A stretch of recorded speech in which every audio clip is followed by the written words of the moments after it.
श्री राधे राधे, श्री हरिवंश। श्री हरिवंश महाराज जी। महाराज जी, क्या स्नान, व्रत, इन सबसे ही क्या हमारे पूरे पाप कट जाते हैं और हम मोक्ष निश्चित हो जाता है? हमें कैसे पता चलेगा हमारा मनुष्य जन्म में अब मोक्ष प्राप्त? ये शुभ कर्म है, मोक्ष अलग चीज है। इसलिए होता है कि आप तीर्थ स्नान करे आओ, तीर्थोगान करे आओ, तो आपको ये शुभ कर्म है। हम मोक्ष होता है जो शुभ अशुभ दोनों कर्मों को मिटा दे। स्वरूप बोध है, भगवत तत्व का ज्ञान होने पर मोक्ष होता है या भगवत प्रेम होने पर मोक्ष होता है। मोक्ष ऐसे खिलवाड़ थोड़ी। मुक्त होना, कर्मों कर्म बंधन को भस्म कर देना, एक खिलवाड़ नहीं। तीर्थावगाहन, दान पुण्य, सत्कर्म, ये सब पुण्य के अंतर्गत आता है, शुभ कर्म के अंतर्गत आता है। लेकिन भगवत आराधना, साधना, योगाभ्यास, ध्यान, धारणा, समाधि या तत्व ज्ञान या भगवत प्रेम, ये मोक्ष पदवी का मार्ग होते हैं ना अलग अलग, वो ये मोक्ष की तरफ जाते हैं। पुण्य कर्म का फल होगा, आप स्वर्ग जाएंगे, बहुत ज्यादा पुण्य है, तप लोक, महालोक, जन लोक, ब्रह्म लोक तक जाएंगे, लेकिन आपका मोक्ष नहीं होगा, फिर आना पड़ेगा। ब्रह्म भुवनान लोकान पुनरावर्तिनो अर्जुन, जो यहाँ से लेकर ब्रह्म लोक तक है, आने जाने वाला है, ये मोक्ष का मार्ग नहीं है। आ ब्रह्म स्तंभ पर्यंतम सर्वम मायामयम जगत, तिनके से लेकर ब्रह्म लोक तक सब मायामय है। और मोक्ष होगा जब तिनके से लेकर ब्रह्म लोक तक सबका त्याग हो जाए, और वो भजन से होगा। इसलिए हम सबसे प्रार्थना करते रहते हैं कि पापाचरण का त्याग करो, मांस मत खाओ, मदिरा मत पियो, पराई स्त्री से व्यभिचार मत करो, जुआ मत खेलो, खूब नाम जप करो। पहले यहाँ से शुरुआत करो, असत कर्मों का त्याग और भजन। और भजन का फिर जब रंग चढ़ेगा तब प्रेम, तत्व ज्ञान, ये फिर ऊपर उठने लगेगा। पर भजन आवश्यक है, उठते बैठते, चलते फिरते, युद्ध करते भी। मां मनुष्मर युद्ध च, भगवान कह रहे ना, मेरा स्मरण करते हुए युद्ध करो, हर समय राधा राधा राधा राधा। जो नाम अपने को गुरु जी ने दिया है, उस नाम का बार बार जप कर रहे हैं, हर समय सुमिरन कर रहे हैं, अब मोक्ष हो जाएगा। बिना सुमिरन के मोक्ष नहीं होता।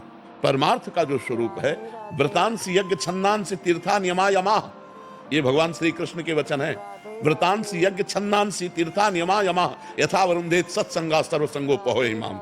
मैं व्रत से, यम नियम से, तीर्थयाटन से, वेदाध्ययन से वश में होने वाला नहीं। जब साधु संग के द्वारा मेरा सब संगों का त्याग करा के मेरा निरंतर भजन होता है, तब मैं बस में होने वाला। मिलहि न रघुपति बिनु अनुरागा, किए कोटि तप जोग विरागा। भगवान कण कण में वास करते हैं, लेकिन प्रकट कैसे होते हैं? तेहि समाज गिरजा में रहे हूँ, अवसर पाई बचन एक कहे हूँ, हरि व्यापक सर्वत्र समाना, प्रेमुत प्रगट मोहि मैं जाना। भगवान का प्रेम अश्रु बह रहे हैं, नाम से परम पवित्र अकल्मषः, वो निष्पाप हो चुका है, संकल्प रहित हो चुका है, ब्रह्मभूत हो गया। ब्रह्मभूत प्रसन्नात्मा न सोचति न कांक्षति, समाः सर्वेषु भूतेषु मद भक्तिं लभते पराम। समझ में आ रही बात? तो कहीं कहीं हमारे शास्त्रों में जीव को लगाने के लिए, ऐसा नहीं कि उसको फल नहीं मिलेगा, उत्तम फल की प्राप्ति होगी, लेकिन इतने से ही उसे मोक्ष मिल जाएगा, ऐसा नहीं है। मोक्ष का मार्ग जो है वो अलग है, लगाया जाता है। जैसे कि भाई आप तीर्थयाटन करो, तुम्हारा मंगल होगा, मंगल शब्द है, तुम्हारा कल्याण हो जाएगा, कल्याण शब्द है। तो कल्याण और मंगल में बहुत अंतर है। और मोक्ष ये सबसे अलग बात है, और प्रेम से लीलाओं में प्रवेश ये और अलग बात है। तो सरकारी सैनिक एक होमगार्ड भी है नहीं, सरकारी सैनिक एक आप भी हैं, और एक कमांडो भी है, लेवल ऐसे ही कल्याण और वो उसके आगे फिर वहां पूर्णता है। आनंद का समुद्र ही समुद्र, जहां दुख का किंचन मात्र लेस नहीं, आत्यंतिक महासुख।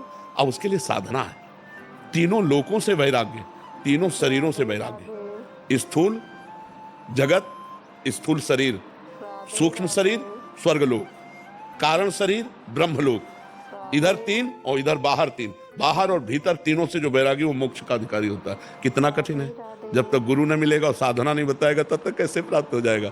तो ये लेवल है। जैसे छोटी छोटी कथाएं हैं, अमुक कथा, उससे उसका मंगल हुआ, उसका कल्याण हुआ, वो साधारण लौकिक। मोक्ष नहीं, मोक्ष तो एक अलग पदवी है, मोक्ष तो अलग एक अलग बात है। साधु महात्मा संत जन जो रात दिन साधना में लगे हुए हैं, फिर भी संशय होगा कि नहीं, फिर भी संशय होगा कि नहीं। तो ये अगर वो सही मार्ग मिल जाए, जीव अविनाशी है और उस अविनाशी का इस जड़ शरीर से कभी बंधन हुआ ही नहीं, अब उसने भूल से पकड़ रखा है, अब इस पकड़े को बंधन कहा जाता है। अगर वो छोड़ दे तो वो मुक्त था, मुक्त है, मुक्त रहेगा। उसने पकड़ रखा, मैं पुरुष हूं, ये पकड़ना है, मैं स्त्री हूं, मैं अमुक हूं, मैं इसी मैं को जो साधना के द्वारा गलित कर दे उसी को मोक्ष कहा गया है। क्योंकि जो हम हैं का मतलब ये शरीर नहीं, हम हैं का मतलब मन नहीं, हम हैं का मतलब बुद्धि नहीं, जो हम अविनाशी हैं इसी में कहीं। जैसे आप प्रवीण हो लेकिन कै साल के हो, शरीर कै साल का है? 47 47 वर्ष कर इसी को आप अपने मानने लगे और इसी की पदवी को आप अपना मानने लगे, लेकिन एक सेकंड भी आपने अपने को नहीं सोचा कि मैं हूं कौन। 47 वर्ष हो गए 3.5 हाथ के घर में रहते हुए और 47 सेकंड आप अपने में नहीं बैठे कि मैं कौन हूं। अगर बैठ जाओ तो मुक्त हो गए। बस उसी का ज्ञान है, सारा का सारा ज्ञान उसी का ज्ञान है।